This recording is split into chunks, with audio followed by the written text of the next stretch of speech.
En rétrospective, pas besoin d'autres témoins, là. C'est vrai que ça a pris une débarque, c'est un moyen temps. Ben, il faut maintenir cette petite tension-là. C'est toujours payant. Yasmine Abdel-Fadel. Bonjour Yasmine. Bonjour Mario. Qu'est-ce qui se passe dans l'entourage de Pablo Rodriguez, le chef du PLQ?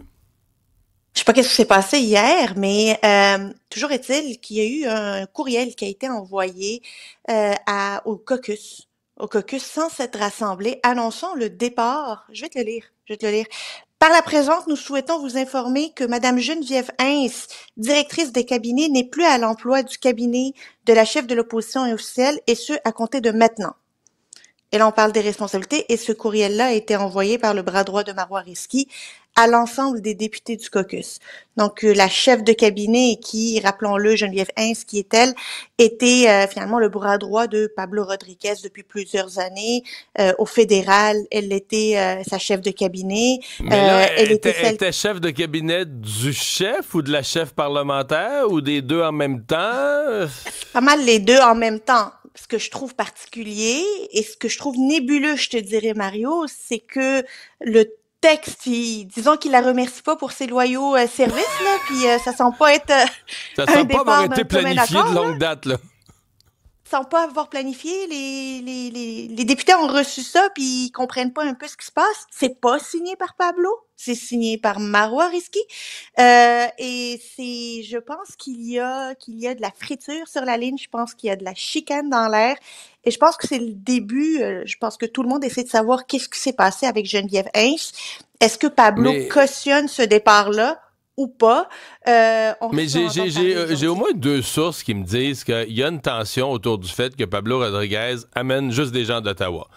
Puis, on l'oublie, mais le Parti libéral du Québec, c'est une bébite québécoise, là. Peut-être pour les gens qui sont de l'extérieur du monde politique, on dit, mais c'est les fédéralistes, ils aiment le Canada. Oui, mais ils veulent... Une culture différente. C'est ça, ils veulent que le Québec reste dans le Canada, mais le Parti libéral du Québec, il est du Québec, là. Je veux dire, il est québécois, là, puis...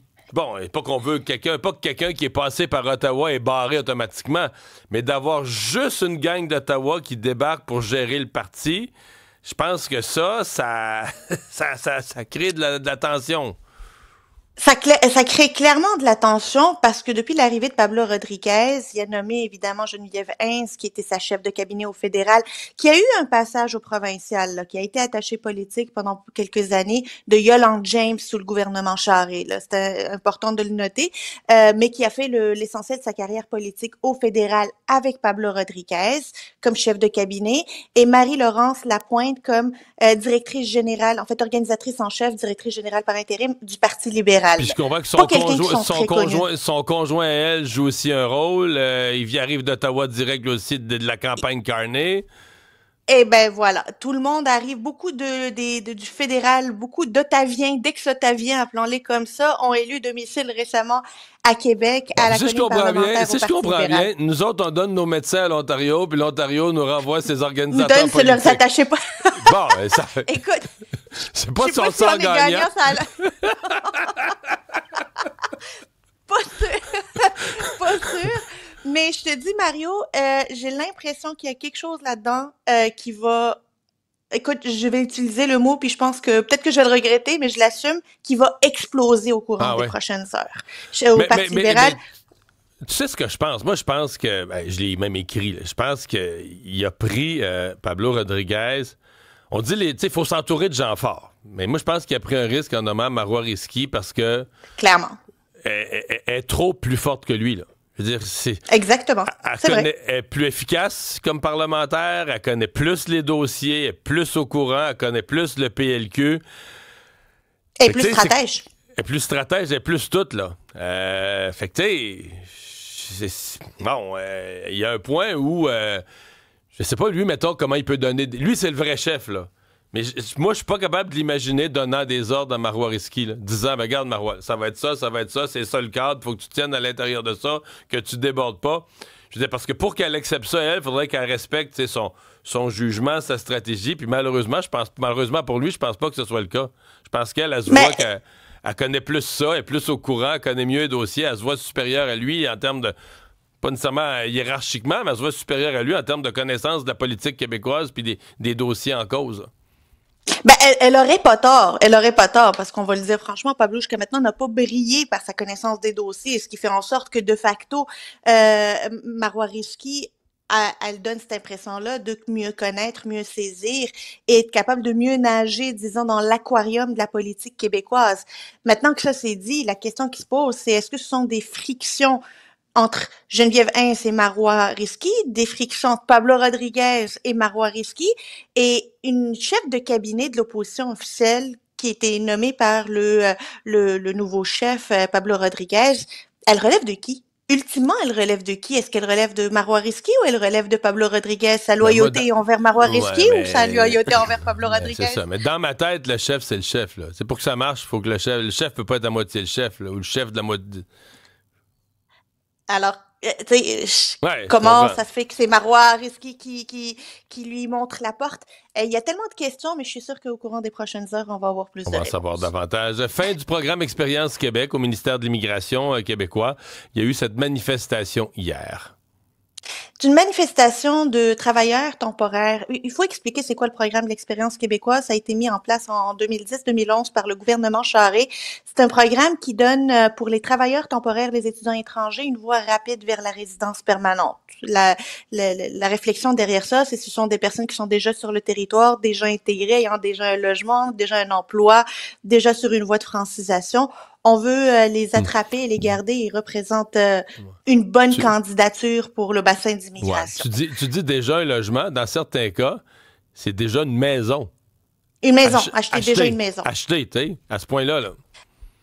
Et le gouvernement du Québec, lui-même, là, au-delà du privé, là, le gouvernement du Québec faisait le tour du monde pour embaucher ces personnes-là, des travailleurs temporaires, en leur disant, venez travailler chez nous comme travailleurs temporaires. Nous, on a un programme qui, après 2 ans, va vous permettre d'avoir votre résidence permanente et de rester. Ce qui a beaucoup plu à certaines personnes et qui ont décidé de tout vendre, de plier bagages, de venir au Québec, de s'installer. Or, le gouvernement actuel a juste mis fin au programme. Mis fin au programme, donc des personnes qui sont venues ici, à qui on leur a promis le programme de l'expérience québécoise et l'accès rapide à la résidence permanente, qui sont déjà sur notre territoire, qui travaillent déjà ici, ben on leur dit c'est fini, merci, bonsoir, rentrez chez vous. Ça fonctionne pas vraiment. Là. Que vaut la parole du Québec dans ce temps-là quand c'est le Québec là. Puis hier on a vu notamment à la télévision une jeune infirmière de France qui travaille dans notre réseau public, où c'est le réseau public qui est parti la chercher, qui est arrivé ici en 2024, puis là on lui dit ben non, tu vas pas pouvoir avoir ta résidence permanente à travers le PEC. Et il en prend tellement peu de personnes à travers le nouveau programme PSTQ que eux ils réclament une clause grand-père là, de manière à dire ceux qui sont déjà sur le territoire, qu'ils demeurent protégés par le PEC, qu'ils puissent finir leur aventure d'immigration avec le PEC. Pas de problème pour ceux qui ont toujours pas fait le saut puis pour venir ici. Puis je pense que c'est des arguments qui sont très pertinents et que le gouvernement Ben, devrait considérer pour une question humanitaire là, tu sais. ouais, non, mais c'est aussi parce qu'en termes de justice, c'est très, très, très délicat de changer un programme en cours de route. Là. De changer un programme, quel qu'il soit, là. Un programme aux entreprises. Quand tu as amené par ton programme des gens à mettre le bras dans le tordeur, là, changer, dans ce cas-là, c'est changer leur vie, mais dans d'autres cas, ça serait une entreprise, changer ses investissements, changer ses façons de faire. Parce que bon, puis là, toi, tu changes les règles du jeu à mi-chemin. Moi, j'ai toujours un malaise. Sincèrement, j'ai toujours un malaise quand t'as fait agir des gens, puis c'est toi qui changes les règles du jeu à mi-chemin. Là, c'est toujours l'impression qu'il y a intrinsèquement là-dedans une forme d'injustice. D'injustice. Ouais. Je sais que c'est pas simple gouverner, puis des fois, tu t'adaptes, mais ça reste extrêmement délicat comme geste à poser pour un État. Mais tu peux le faire de manière humaine. Tu peux le Oui. faire en considérant qu'il y a des humains derrière, puis dire, regarde, il y a ceux qui ont déjà sauté le pas. Moi, je vais dire à ceux qui n'ont pas encore sauté le pas que c'est terminé. Le gouvernement veut pas aller là, mais on se rappelle 2019, ils ont voulu faire une réforme du programme de l'expérience québécoise sous Simon Jolin Barrette, et c'était tellement fait tout croche qu'ils ont dû reculer. Peut-être que ça va être ça aussi l'issue cette année. Merci Yasmine, à demain. Merci.